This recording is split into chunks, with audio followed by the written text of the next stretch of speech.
morning, Sean. Shani. Good morning, baby. Good morning. Good morning, baby. Uy, uy, uy, uy. Ika. Dentastix. Dentastix. Oh, dentastix. Morning, love. Hindi pa niya kinakain? Hindi pa nga eh.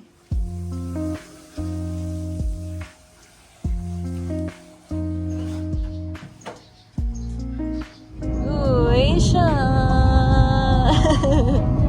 Lumipat siya kasi mainit. Bye-bye!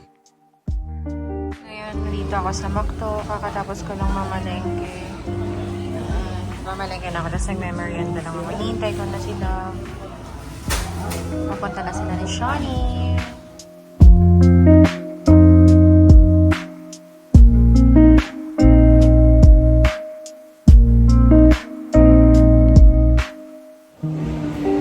Sean! Guys, nandito kami ngayon sa Burger King and hinihintay namin yung order namin. Dito kami ni Sean. Si Love nasa loob.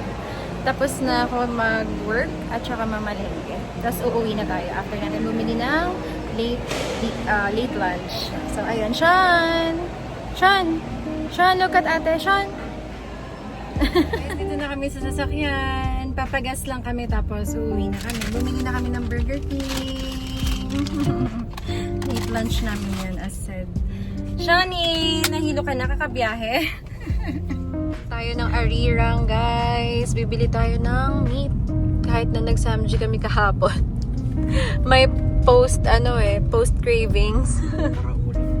Ulam naman ito. Dyan sa arirang. Yan. Arirang mall. Thank kimchi. Nag-play na si Love ng movie. Paano guys? Tignan nyo yung traffic. Washing. Grabe. Ang haba ng traffic. Ayun na nga, no, mga halos 30 minutes na ba, Love? Halos 30 minutes na kami sa traffic. BME. Ay, grabe. Wala pa sa zigzag. Doon lang kami galing, oh. Saan na ba yun? Basta konting urong lang kami galing. Andito pa rin kami. Grabe. Naman si Kulit, oh. Buti na lang may toys siya. Tsaka buti na lang bumili na kami ng food. Ayan, dahil nandito pa rin kami sa traffic. Isang oras na. Ayan din siya, no? Nakatulog na yan. Kakain na muna kami. Ayan, naubos na namin yung fries. So, ang in-order ko, Whopper na burger. Si Love, yung extra long chicken sandwich. Ayan. So, kakain na kami. Kasi gutom na. Dapat sa bahay namin to kakainin. Kaya lang, mukhang gagabihin pa kami dito. Anong masasabi mo? Kalahati ng Angel's Burger. Yung pot lang. Mali mo naman, may underestimate. Baka naman, Ha? baka naman mabigat sa tiyan. Oo. Yan o. Let's eat!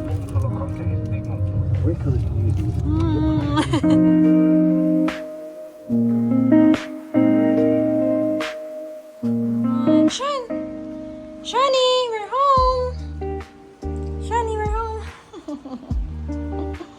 Grabe oras, oh. Tignan nyo, guys. Ay, okay, guys. Nakasettle na kami dito sa bahay. Tinutuloy na ni Love yung paglalaba. Love, ang paglalaba. Kasi umulan, nabasa tuloy yung kulay itim na sinalang niya kanina. Kaya uulitin namin ngayon. Pero kaya naman kasi mabilis lang. Kasi nalabahan naman na yun kanina eh. Para lang hindi siya bumaho kasi nga naulanan. Tapos ayan si Sean nag-hyper. Ayun na nag-hyper. Nag-hyper. Uy, uy, uy. Kanina niya pa nire-reserve yung energy niya na yan. Kasi diba, nakaupo lang siya traffic.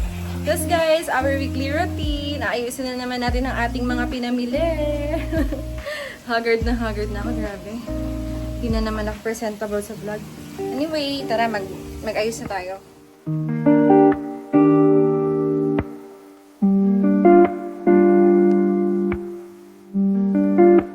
Ayan guys, bumili tayo tayo ng pork cuts, yung maliliit, yung parang may nudo cut. Kasi magluluto tayo ng pinakbet sa Monday na baon natin. And ito naman, dinner natin bukas. Magsasamji kami nila.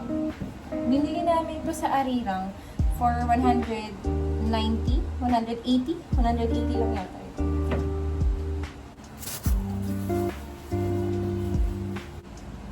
Kailangan na namin mag-defrost ng ref kasi maano na siya. Makapal na yung yelo.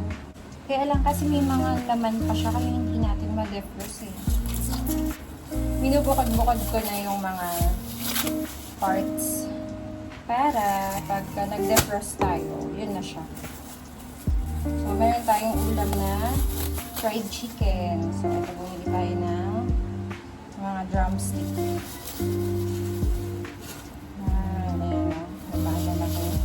Sa fresh option lang to, parang 6 pieces, 180 pesos. Ito pang adobo na lang to kasi nandito siya.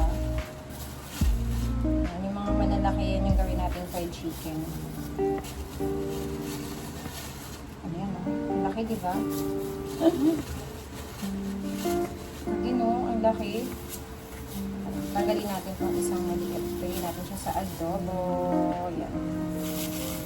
Ayan. Pero si Love kasi ayaw niya ng breast part, ay ng leg part, kaya pumili ako ng mga breasts. Ito naman 170 pesos. Ina-chop ko siya ng maliliit, so ganyan siya. Ayan. Saan natin?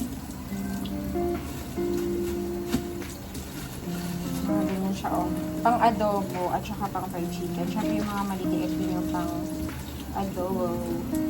Ayaw kasi ni Love ng legs pag fried chicken. So, ito na lang fried chicken.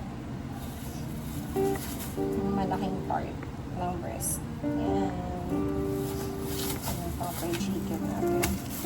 Ito yung pang adobo. Kasi yung adobo naman may sarsa naman eh. Kaya okay lang kahit na maliliit siya. Kasi dodoble to para hindi pumatas sa ref. Kasi ayoko yung nagkakaroon ng na parang dugo yung freezer. Kasi parang ang baho pag ganun. Kaya kahit na makapal yung yelo niya, at least walang dugo. Kaya okay na okay sa akin yung ganun. Dodoble natin siya. Maano lang kasi magastos sa plastic. Hindi eco-friendly. Sorry, nakigilty ako. So tayo sa meat. Sa mga gulay na naman tayo. A-update ko kayo sa presyo ng mga gulay. Sa palengke ako namili. Okay naman. Hindi naman mahal. Kaya, nakatipid ka. Lahat ng pinamalengke ko, wala pang 1,000 pesos.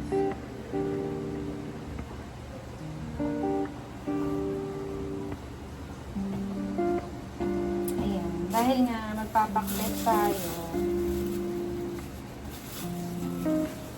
bumili ako ng sitaw, kalabasa, okra, talong. Diba?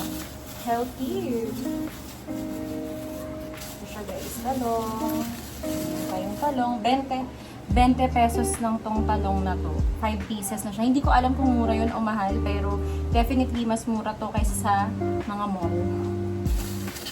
Tapos ito naman, 30 pesos. Makapal naman siya. Kaya pwede na rin. 30 to alam ko yun.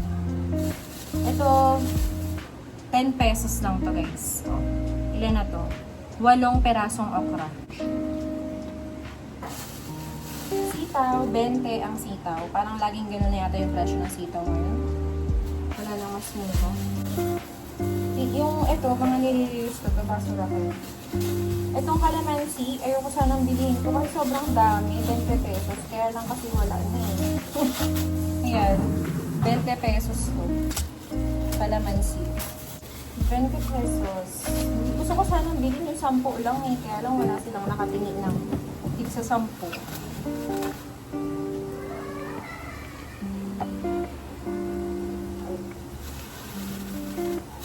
Tapos dahil nga mag-a-adobo tayo, bumili ako na itong tidbits. 25 pesos lang ito. Hindi yan sa grocery bumili.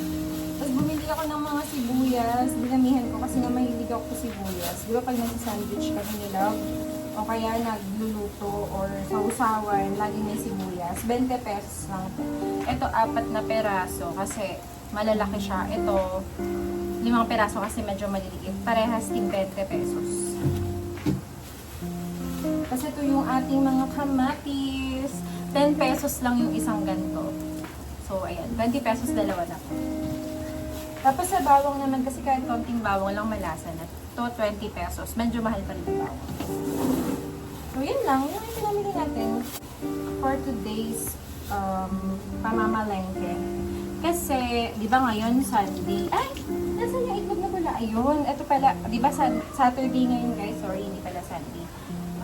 Ito yung dinner namin nila.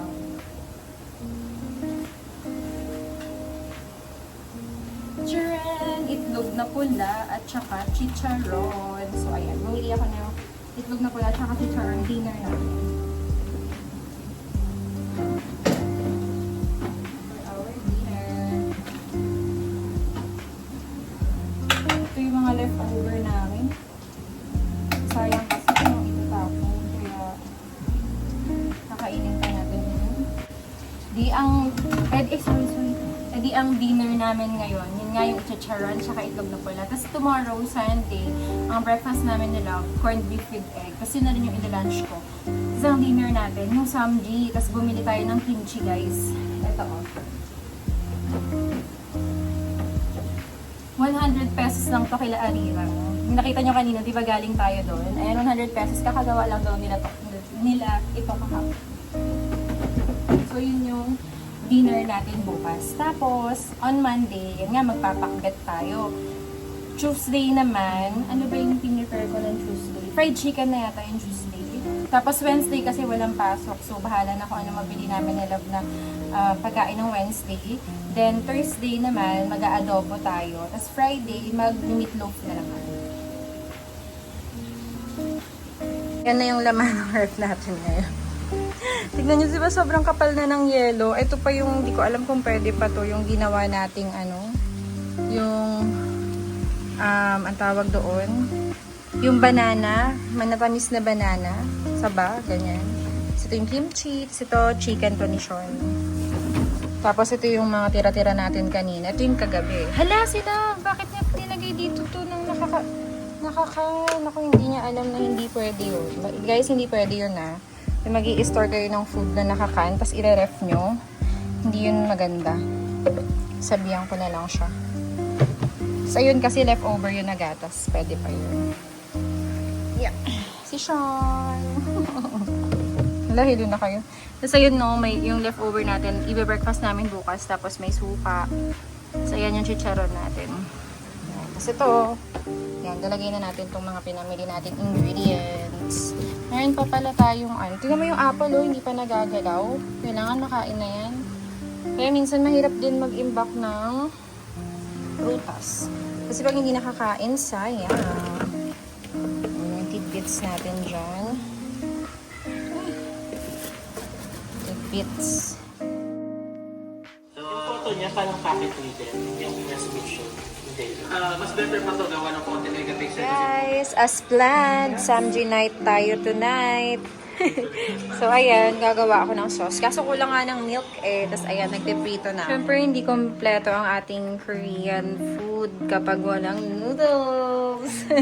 Jin ramen yan, guys. Yung mild lang kasi di kaya nila pag sobrang pangit. Hi! Ang cute niya, no? Grabe po, wala ng pagod. Yun din ang cute, oh. Let's eat na, guys! Ayan. Yung gawa-gawa akong cheese noodles. Kimchi from Arirang. Tapos yung pinito natin na mga baboy. Tapos ito naman yung food ni Sean. Sean!